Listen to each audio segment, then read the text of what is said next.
So what comes to mind when you think of modelling? You're probably thinking runway or catwalk models, high fashion brands like Burberry, Prada, Louis Vuitton, or even Zoolander. Which, by the way, was a great movie. But did you know there are actually different types of modelling? Hi, if you're new here, then welcome. My name is Matty and I am a male model and physiotherapist. In this video, I will be exploring the other types of modelling. So the first type of modelling is high fashion, which is the one with the strictest requirements. You've got to be a certain height. So if you're a woman, then it's between 5'8", 5'9" to about 6 foot.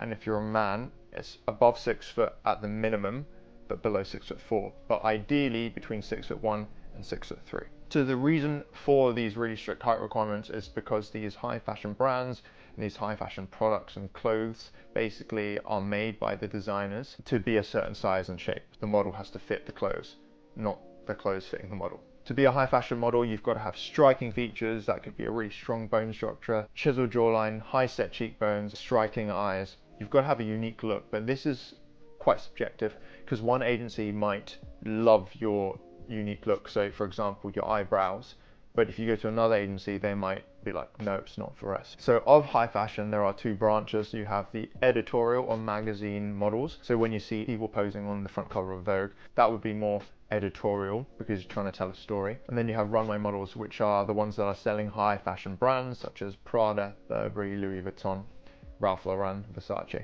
In general, high fashion models have a shorter career span or a shorter shelf life. They tend to start in their late teens and finish in their mid to late 20s. The next type of modeling is commercial or print modeling. This type of modeling tends to have a longer career span. In general, you start in your late teens and you can work all the way from your 20s, 30s, 40s, 50s, all the way up to your 60s. So this type of modeling is quite versatile. Commercial models are more conventional looking. The requirements are less strict for height and for shape. I actually went to a meeting for an agency that was more commercially, and as a guy who's about 6'2", they said that me being the height I was would be a problem because if I'm paired with a 5'10" girl, the height difference would be a bit too much and it would be hard to sell products. They actually prefer men who are closer in height to that 5'10" girl, so someone who's about 5'11", 6 foot would be more ideal. You have another branch of commercial modeling, so obviously I've just talked about print modeling, but you also have lifestyle modeling. These are your everyday, average looking people who look friendly, who look approachable, and you'll see them on posters for Pizza Hut, McDonald's, KFC. If you go to mini golf or bowling, you'll see these people on posters for that. These are your lifestyle models. The next category modeling is fitness modeling.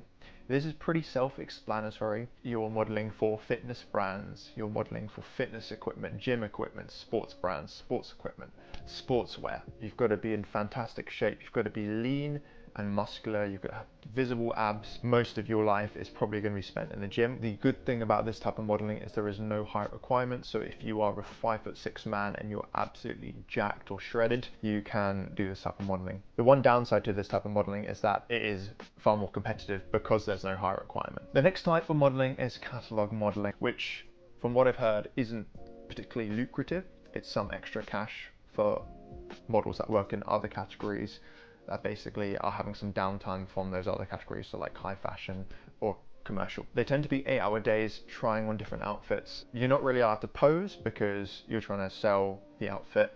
You're not trying to sell yourself. The emphasis is placed more on the clothes than anything else. You've also got promo modeling, which is the real life modeling at events. You've got to have that commercial look and you've got to have that ability to talk to people, to sell things to people. You've got to be a good salesperson. A good example of promo modeling would be Abercrombie & Fitch or Hollister, where you'd have these models in the store or outside the store and they greet customers, they greet people walking past and try and get them to come in and buy products. Don't know if they actually still do it. I think COVID really changed quite a few things. Another category of modeling is swimsuit modeling.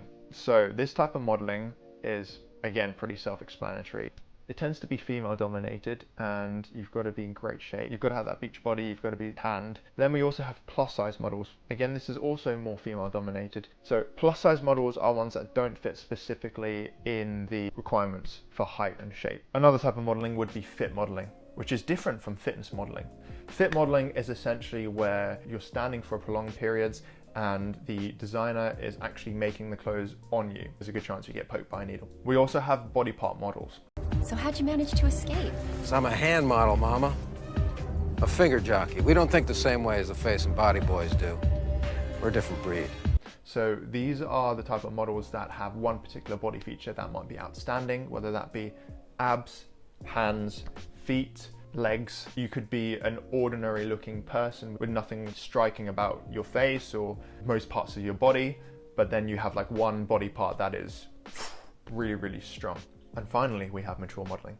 These are models that are veterans in the industry. They've been around a long time. They've probably modeled in other categories such as high fashion, commercial, or fitness. They're very well experienced. There's actually a lot of work for these models. They're trying to sell products to a slightly older generation. This could be like skincare, eyewear, clothing, all different kinds of products. So if you think any of these categories are modeling for you, then I have actually made a how to get into modeling video, which I'll leave a link in the description below.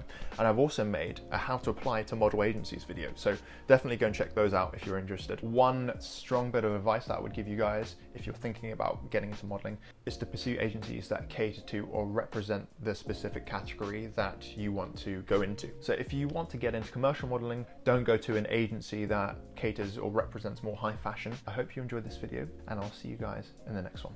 Peace. I'm on my own, broken alone.